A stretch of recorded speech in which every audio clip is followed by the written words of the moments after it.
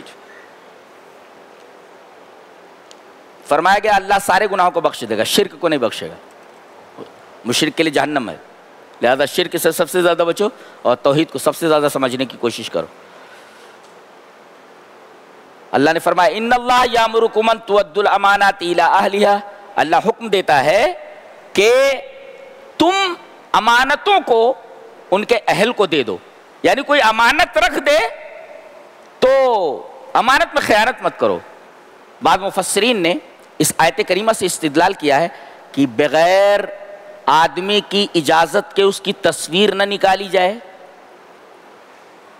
اور بغیر اس کی اجازت کے اس کی آواز کو نہ ریکارڈ کیا جائے، اس لیے کہ یہ خیانت ہے اور امانت کی ادائیگی کا حکم دیا گیا ہے، خیانت کا نہیں. بغیر آدمی کی اجازت کے نہ اس کی تصویر لی جا سکتی ہے نہ اس کی آواز کو ریکارڈ کیا جا سکتا ہے، اور اگر آپ نے تصویر لے لی تو بغیر اس کی اجازت کے اس کو وائرل نہیں کیا جا سکتا. یہ قرآن حکیم کی آیت سے ثابت ہے. فرمایا گیا یا ایھا الذین آمنوا اطیعوا اللہ واطیعوا الرسول واولی الامر منکم، اے ایمان والو اطاعت کرو، اللہ کی اطاعت کرو، رسول کی اور اولی الامر کی. دیکھو یہ تین ہیں، دو کے ساتھ اطیعوا اللہ، اللہ کے ساتھ اطیعوا، واطیعوا الرسول، رسول کے ساتھ اطیعوا، واولی الامر کے ساتھ اطیعوا نہیں ہے. ابن باز نے کہا فطاعت ولی الامر، فطاعت ولی الامر تابعۃ لطاعت اللہ ورسولہ. تو ولی الامر کی، اولی الامر کی اطاعت اللہ اور اس کے رسول کی اطاعت کے تابع ہے. اگر اولی الامر ایسا کام کر رہا ہے جو اللہ اور اس کے رسول کے حکم کے خلاف ہے تو ولی الامر کی بات نہیں مانی جائے گی. تو گویا کہ اللہ کی اطاعت مستقل، رسول کی اطاعت مستقل، اور اولی الامر کی اطاعت وہ غیر مستقل ہے، وہ تابع ہے اللہ اور اس کے رسول کی اطاعت. اور فرمایا گیا کہ اسی معاملے میں، کسی مسئلے میں اگر نزاع ہو جائے، اختلاف ہو جائے تو پلٹنا کدھر؟ کسی مولوی کے پاس، کسی امام کے پاس جانے کی ضرورت نہیں ہے، اللہ اور اس کے رسول کی طرف جانا ہے. مولوی کے پاس جائیں گے، اس سے یہ پوچھیں گے کہ یہ مسئلہ بتائیے، اپنی طرف سے نہیں، اللہ اور اس کے رسول نے کیا کہا ہے وہ بتائیے. ہم آپ کی بات سننے نہیں آئے ہیں مولوی صاحب، ہم اللہ اور اس کے رسول کی بات سننے کے لیے آئے. دلیل دیجئے، آپ جو جواب دے رہے ہیں اللہ نے کہا ہے اس کے رسول نے کہا ہے. فردوہ الی اللہ والرسول، اللہ اور اس کے رسول کی طرف لوٹاؤ اگر اختلاف ہو جائے تو.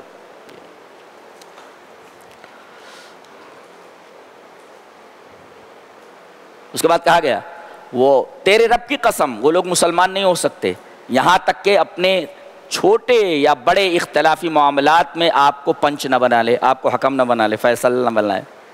یعنی کوئی بھی معاملہ آئے تو فیصل کون بنے گا، فیصلہ کون کرے گا؟ رسول اللہ صلی اللہ علیہ وسلم. اور یا حتی آیا، حتی مانے تک، تو تک. ایک مفسر لکھتا ہے اس آیت کریمہ کی روشنی میں کہ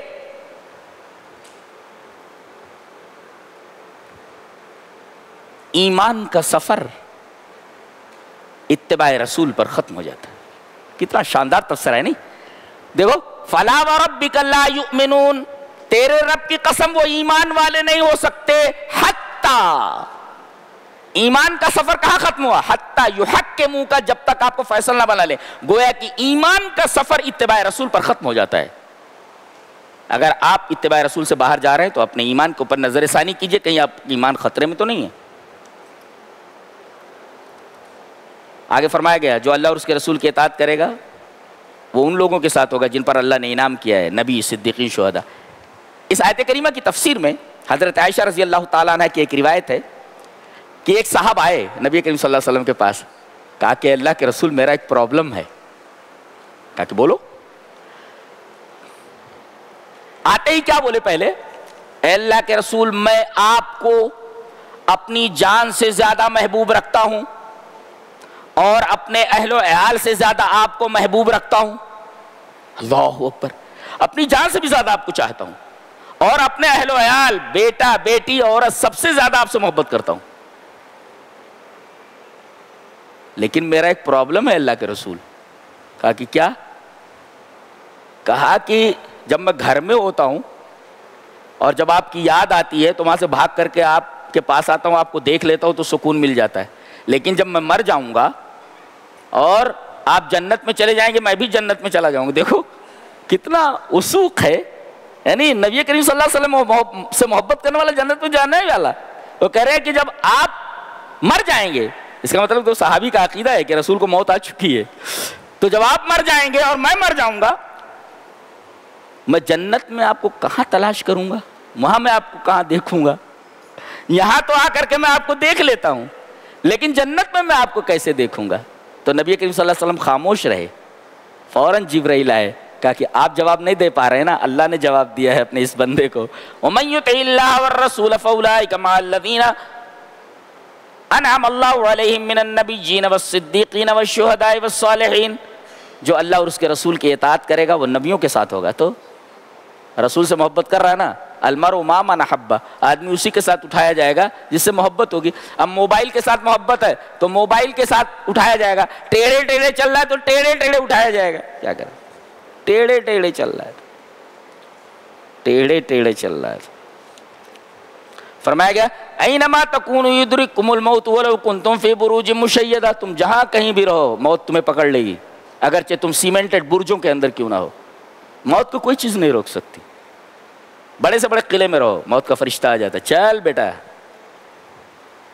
کام ختم, the story is going to finish, ختم, کہانی ختم. سب خواب میں ہیں ہم لوگ, حقیقت ابھی دیکھا کہاں ہم نے, مرنے کے بعد حقیقت سمجھ میں آتی. سب خواب ہے, یہ متاع الغرور ہے, دھوکے کا سامان ہے یہ. قرآن حکیم بولتا ہے, اور قرآن حکیم پڑھنے کے بعد دنیا کی ویلو معلوم ہو جاتی, کتنی بیکار قسم کی, ان ویلوڈ ہے, بالکل کسی کام کی نہیں, کسی کام کی نہیں, خالی دھوکہ دیتی ہے. ایک عورت ہے, ابھی دیکھا میں نے, تو فلم میں تھی وہ, بچپن سے اس کا ارادہ یہ تھا, تمنا یہ تھی کہ میں فلم اسٹار بن جاؤں. بہت پیسہ کمایا اس نے, لیکن کہتی تھی پیسہ ہونے کے بعد بھی سکون نہیں ملتا تھا, سکون نہیں ملتا تھا, دل کچھ اور چاہتا تھا. قرآن پڑھنے کے بعد معلوم ہوا 13ویں پارے میں, الا بذکر اللہ تطمئن القلوب, اللہ کے ذکر سے دل مطمئن ہوتا ہے. اس کا مطلب یہ ہوا کچھ بھی دل کو دے دو. جیسے بچہ ہوتا ہے, یہ دنیا کی جو نعمتیں ہیں اور دنیا کے جو ساز و سامان ہیں اس کی مثال, اور اطمینان قلب کے رب تعالیٰ کی مثال ایسے ہے جیسے بچہ جو بھوکا ہوتا ہے اور ماں کسی کام میں ہے, بچہ رو رہا ہے رو رہا ہے رو رہا ہے, باپ چلا رہا ہے, بھائی دودھ پلاؤ نا اس کو, کتنی دیر سے چلا رہا ہے دماغ خراب کیے ہوئے. اب ماں کام میں ہے تو کیا کرتی ہے, وہ پلاسٹک کی جو نپل ہوتی ہے نا اس کے منہ میں ڈال دیتی ہے, وہ چپ چپ چپ چپ کرتا رہتا ہے وہ. لیکن یہ جتنا چپ چپ چپ چپ کر رہا ہے سکون مل رہا ہے اس کو, تھوڑی دیر کے لیے عارضی طور پر وہ چپ ہو جاتا ہے. جب تک ماں اسے اپنی گود میں لے کر کے اپنا دودھ نہ پلائے تب تک اسے سکون نہیں ملتا. تو یہ دنیا جو ہے نا یہ اسی نپل کی طرح ہے, سب نپل چوس رہے ہیں, سب وہ نپل چوس رہے, کیسے لوگ ہیں سب. الا بذکر اللہ تطمئن القلوب. واللہ قرآن کو جب پڑھتا ہوں اتنا مزہ آتا ہے, اے ہے تہجد میں اللہ کے سامنے رونے پر جتنا مزہ آتا ہے, میرا خیال ہے دنیا میں کہیں وہ لذت ملتی نہیں جو لذت رب کے ذکر میں. کر کے دیکھو, کر کے دیکھو.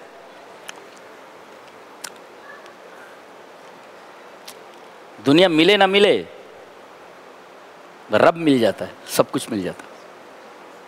رب کو پا کر دیکھو کیسا لگتا ہے آپ کو, بہت مزہ آتا ہے. الا بذکر اللہ تطمئن القلوب, دل کا اطمینان صرف ذکر الہی میں ہے. اور دیکھو دل بہت کچھ تلاش کرتا ہے, یہ مل جائے, یہ مل گیا نا, بچہ اس کھلونے کو توڑ دیتا ہے, اور کیا چاہیے بیٹا, یہ چاہیے, اس کو بھی توڑ دیتا ہے. کسی حد پر جا کر ختم نہیں ہوتا. ایسے ہی آدمی کا دل بہت کچھ چاہتا ہے, چاہتا رہتا ہے, زندگی گزر جاتی ہے, اس کو ملتا نہیں ہے, اس لیے کہ اسے رب نہیں ملا, لہذا اسے سکون نہیں ملا. جی رب سے کم پر دل راضی نہیں ہوتا ہے, یہ آپ یاد رکھ لیں. آپ یہ دل کا معاملہ ہے, رب سے کم پر راضی نہیں ہوتا ہے. دل کے اندر اللہ نے وہ چیز رکھ دی ہے, رب سے کم پر راضی نہیں ہوتا ہو, زندگی بھر پریشان رہتا ہو. رب مل گیا تو راضی, اور رب نہیں ملا تو زندگی پر راضی نہیں ہوتا.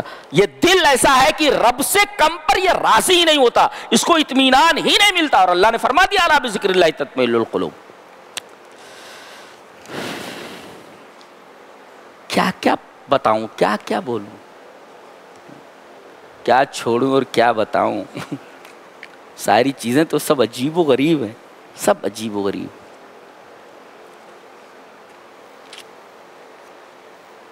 اس کے بعد یہ ارشاد فرمایا گیا میاں بیوی میں نہیں بن رہا ہے. اللہ فرما رہے جدا ہو جاؤ نا, سیدھا سا مسئلہ ہے. اللہ نے فرمایا وَإِن يَتَفَرَّقَا يُغْنِ اللَّهُ كُلًّا مِّن سَعَتِهِ. فائدہ بھی بتایا گیا, اگر دونوں آرام سے الگ ہو جاتے ہو, زندگی کو گھسیٹا نہیں جاتا, لڑکے کو لڑکی پسند نہیں ہے, لڑکی کو لڑکا پسند نہیں, جدا ہو جاؤ قرآن کہتا ہے. وَإِن يَتَفَرَّقَا, اگر الگ ہو جاتے ہیں, فائدہ دیکھو, يُغْنِ اللَّهُ كُلًّا مِّن سَعَتِهِ. اس کی تفسیر ایک صاحب نے کی ہے کہ يُغْنِ اللَّهُ كُلَّ وَاحِدٍ مِّنْهُمَا بِزَوْجٍ خَيْرٍ مِّن زَوْجِهِ الْأَوَّلِ. اگر دونوں الگ ہو جاتے ہیں تو لڑکی کو اس سے بہتر شوہر مل جائے گا اور اس لڑکے کو بہترین لڑکی مل جائے گی پہلی سے زیادہ. یہ اللہ فرما رہا میں اپنی قدرت سے دے دوں گا.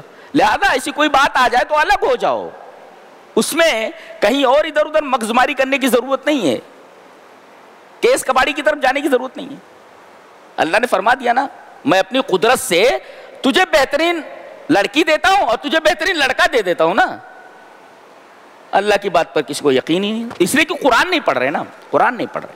ساری مصیبت یہی ہے کہ قرآن حکیم نہیں پڑھ رہے. اس کے بعد فرمایا گیا تم عدل کے قائم کرنے والے بولو, ہر قدم پر انصاف. یا ایھا الذین آمنوا کونوا قوامین بالقسط شہداء للہ. ایک تو یہ ہے کہ انصاف کو قائم کرو, اور جب گواہی دو تو حق کی گواہی دو. شہداء للہ کا مطلب گواہی اگر دو تو واقعے کے مطابق ہو, اس میں تمہارے جذبات کا دخل نہیں ہونا چاہیے, جذبات کا دخل نہیں ہونا چاہیے. وَلَوْ عَلَىٰ أَنفُسِكُمْ, گواہی دو اگرچہ تمہارے خلاف پڑے, تمہارے خلاف پڑے تو بھی دو. والدین اور اقربین کے خلاف پڑے, تمہارے رشتہ داروں کے خلاف پڑے, تب بھی گواہی حقیقی دو. ماں باپ کے خلاف جائے تو ماں باپ کے خلاف گواہی دو. اقربین رشتہ داروں کے خلاف جائے, رشتہ داروں کے خلاف گواہی دے دو. تمہارے اپنے کے خلاف جائے تو اپنے کے خلاف گواہی دو. یہ انصاف کا تصور ہے, عدل کا تصور اسلام میں. آج کسی نیتا کا بیٹا کوئی بہت بڑا گناہ کر لے, پورا زور لگا دیتا ہے, وکیلوں کو لگا دیتا ہے, گواہوں کو خرید لیتا ہے, اور گواہ بھی بک جاتے ہیں سارے سارے. یا ایھا الذین آمنوا کونوا قوامین بالقسط. عجیب کتاب ہے, سبحان اللہ, کائنات کی تھیسس ہے, بہت عجیب و غریب کتاب, حیرت انگیز بک ہے یہ. اس لیے کہ اس کا کلام ہے جو ذو العرش المجید ہے, جو عرش کے اوپر مستوی. اتنی بلندی کے اوپر جب بولتا ہے تو بلندی ہی بولے گا نا.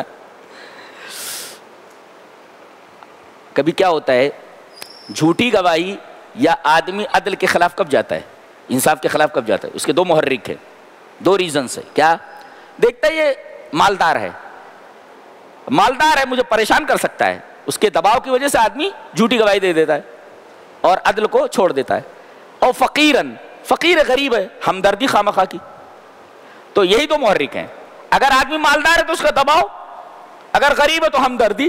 اللہ فرما رہے فاللہ اولیٰ بہما, اللہ تم سے زیادہ ان دونوں کا خیر خواہ ہے. وہ غنی کا بھی مالدار کا بھی خیر خواہ تم سے زیادہ ہے, اور اس فقیر کا بھی غریب آدمی کا بھی تم سے زیادہ خیر خواہ ہے. تمہارا کام صرف سچی گواہی دینا اور عدل کو قائم رکھنا ہے. فلا تتبعوا الہوی ان تعدلوا, تو خواہشات نفس کے چکر میں پڑ کر کے غلط فیصلہ مت کرنا, یہ عدل نہ کرو. ایسا کہیں ایسا نہ ہو کہ عدل کو ہاتھ سے جانے دو, خواہشات کی اتباع کر کے. اس کا مطلب آدمی جب خواہشات کی اتباع کرنے لگتا ہے تو عدل ہاتھ سے نکل جاتا ہے. جھوٹی گواہی کب دیتا ہے, جب خواہشات کی اتباع کرتا ہے. عدل ہاتھ سے چلا جاتا ہے کب, جب آدمی خواہشات نفس سے مبتلا ہو جاتا ہے. گواہی دینے کے لیے بلایا جائے تو وہ تلؤ, اینچ پینچ مت کرو, سیدھی سیدھی گواہی دو. اور تو رزو, گواہی دینے کے لیے بلایا جائے تو گواہی چھوڑو نہیں, ارے بھائی گواہی دے دے بھائی, ایسا ہے. اس کے بعد فرمایا گیا منافقین کی نماز جانتے ہو, وَإِذَا قَامُوا إِلَى الصَّلَاةِ قَامُوا كُسَالَىٰ. جب یہ نماز میں کھڑے ہوتے ہیں تو پوری کسل مندی کے ساتھ کھڑے ہوتے ہیں ایک دم, یعنی وہ ایک دم کہتے اس کو ڈھیلے ڈھالے، ایسا لگتا ہے جیسے کوئی بوجھ ان کے اوپر رکھا ہوا ہے، سکون نہیں رہتا، کاہل ہو کر کے سست ہو کر کے کھڑے ہوتے. یہ منافقین کی نماز ہے. ایک مفسر اس کے اوپر لکھتا ہے کہ جب منافقین کھڑے ہوتے تو کسل مندی کے ساتھ کھڑے ہوتے، اور جو کھڑے ہی نہیں ہوتے تو حلیم کھینچ رہے ہیں، جا کر کے رات بھر گھوم رہے ہیں. کہیں ہوٹل میں اچھی کھینچ ہو رہی ہے، کہیں پر حلیم کھینچی جا رہی ہے، پوری رات کر. نماز کہاں ہے، تہجد کہاں ہے، قرآن کہاں ہے، کسی کو کچھ لینا دینا. شاپنگ ہو رہی ہے، کچھ لینا دینا نہیں. رمضان کے مہینے کا کوئی احترام نہیں، قرآن کو کوئی احترام نہیں. حلیمیں چل رہی ہیں، ہوٹلوں کی گردش چل رہی ہے، سب چھٹاؤ. تو یہاں جب منافقین تو نماز پڑھنے کے لیے آتے تھے، لیکن کسالہ کسل مندی کے ساتھ کھڑے ہوتے. تو کہتے ہیں یہ جب ان کا حال یہ ہے، کہا گیا کہ یہ منافق ہیں جو کسل مندی کے ساتھ کھڑے ہوتے، تو جو کھڑے ہی نہیں ہوتے نماز کے لیے ان کا کیا حال ہوگا، وہ دیکھو، وہ دیکھنے جیسا ہے. اور اس کے بعد ایک صاحب نے اس پر تبصرہ کیا ہے، من اکثر ذکر اللہ، جو آدمی کثرت سے ذکر کرے، فقط بری من النفاق، وہ نفاق سے دور ہو گیا. اس لیے کہ بتایا گیا ولا یذکرون اللہ الا قلیلا، نماز میں کھڑے ہوتے تو بڑی سستی کے ساتھ کھڑے ہوتے. ولا یذکرون اللہ الا قلیلا، جلدی جلدی نماز پڑھ کے خوب بھاگتے، بڑا بھاگ. بعض لوگوں کی طرح بھی دیکھو نا، ولا یذکرون اللہ الا قلیلا، تھوڑا ذکر کر کے بھاگتے. تو ذکر اللہ کا زیادہ کرنا چاہیے. من اکثر ذکر اللہ، یہ لوگ تھوڑا کرتے ہیں، تو من اکثر ذکر اللہ فقط بری من النفاق، جو آدمی اللہ کا زیادہ سے زیادہ ذکر کرے وہ نفاق سے بری ہو گیا. اس کے بعد فرمایا گیا ما یفعل اللہ بعذابکم ان شکرتم وآمنتم وکان اللہ شاکرا علیما. اللہ کو کیا پڑی ہے کہ تمہیں عذاب دے. اللہ اکبر، یہ سوالیہ انداز کتنا پیارا ہے. یعنی اللہ بولتا ہے میں کتنا رحیم ہوں، مجھے تمہیں عذاب دے کر کے کیا ملے گا، میں تمہیں عذاب کیوں دوں گا. یہ اللہ کا رحم بول رہا ہے، میں اپنے بندوں کو عذاب کیوں دوں گا. ان شکرتم وآمنتم، اگر وہ شکر ادا کریں اور ایمان لائیں. دنیا میں جب جب لوگوں پر عذاب آیا ہے، جانتے ہیں دنیا میں انسانوں پر تب تب عذاب آیا ہے جب جب انہوں نے دو چیزیں کی ہیں. ایک تو ناشکری، شکرتم وآمنتم، گویا کہ شکر کی ضد ناشکری اور ایمان کی ضد کفر. جب لوگوں نے کفر کیا، ایمان نہیں لائے تو عذاب آیا، اور جب انہوں نے میری نعمتوں کی ناشکری کی تب عذاب آیا. گویا اللہ کب عذاب نازل کرتا ہے؟ جب آدمی کفر کرے، اور جب اللہ نعمتیں دے اور نعمتوں کی ناشکری کرے. اللہ نے کتنا نوازا ہے لوگوں کو، ایسا لگتا ہے جیسے دنیا سے سب اپنی قبر میں لے کر کے چلے جائیں. کروڑوں روپیہ ہیں. بار بار اعلان کیا جا رہا ہے کہ مسجد جو ہے 11 لاکھ کی مقروض ہے. ارے دے دو، تمہاری آخرت بن جائے گی نا. 100 روپے دے رہے، 50 روپے دے رہے، کیا ہونے والا اس سے؟ زیادہ سے زیادہ نکالو، اور کوئی اچھی پراپرٹی ہو، مال محبوب ہو، بیچ کر کے مسجد کو دے دو کوئی اچھی پراپرٹی بیچ کر کے دو نا. ما یفعل اللہ بعذابکم ان شکرتم وآمنتم وکان اللہ شاکرا علیما. اللہ نعمت دے تو اس کا شکر ادا کرنا ضروری ہے. شکریہ یہ ہے کہ مال اگر دے رہا ہے تو اللہ کی راہ میں مال محبوب خرچ کرو. ایک دفعہ زندگی میں کم سے کم مال محبوب خرچ کر کے بتاؤ. تو تب عذاب آیا ہے قوموں پر جب دو چیزیں انہوں نے کی ہیں. ایک تو ان شکرتم، جب ناشکری کی ہے، وآمنتم، ایمان کی ضد کفر کیا. تو یہ دو چیزوں سے ہمیں بچنا چاہیے. جی اللہ ہمیں نیک عمل اور اچھی سمجھ کی توفیق عطا فرمائے.